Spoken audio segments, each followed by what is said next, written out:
Have you ever felt like school didn't really prepare you for real life? Like, sure, you learned math and history, but no one taught you how to manage money, build skills for your dream career, or explore passions outside the classroom. That's where creating your personal curriculum comes in. It's basically your own self designed education plan, tailored to your goals, your interests, and your pace. Today, I'll walk you through step by step how to create your own personal curriculum and actually stick to it. Step 1. Define your why. Before you start throwing books and courses into your plan, ask yourself one thing. Why am I doing this? Do you want to get a better job, build a business, improve your creativity, or maybe just learn skills you've always been curious about? Knowing your why keeps you motivated when things get tough. Step 2. Choose 3 to 5 focus areas. Don't overwhelm yourself by trying to learn everything at once. Pick 3 to 5 areas you want to focus on right now. For example, personal finance, coding, communication skills, fitness. That's enough to give you variety but still keep things manageable. Step 3. Break down into skills. Next, break each area into smaller skills. Let's say one of your areas is communication.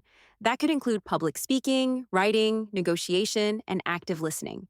This step is important because it takes vague goals and turns them into practical, learnable pieces. Step 4. Find your resources. Now it's time to collect your learning resources. Think of this like building your own syllabus. YouTube for free tutorials, podcasts for learning on the go, books for deep dives, and maybe 1 or 2 paid courses if you want structured guidance. Mix formats so you don't get bored. Watch, read, and do. Step 5. Design a weekly learning schedule. Here's where most people fail. They don't schedule it. Pick specific times each week that you'll dedicate to your personal curriculum.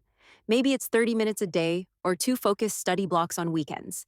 The key is consistency. Treat it like an actual class you enrolled in. You wouldn't just skip it, right? Step 6. Practice and apply what you learn. Learning isn't just about consuming information, it's about applying it. If you're learning finance, start budgeting.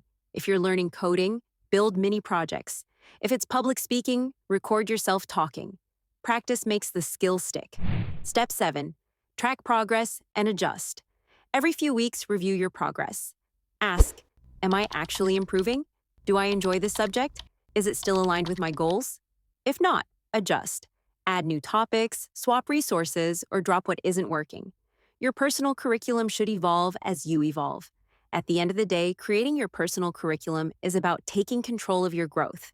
Instead of waiting for school or work to teach you, you design your own path. So tell me in the comments, what's the very first subject you'd add to your personal curriculum? I'd love to see what you're working on.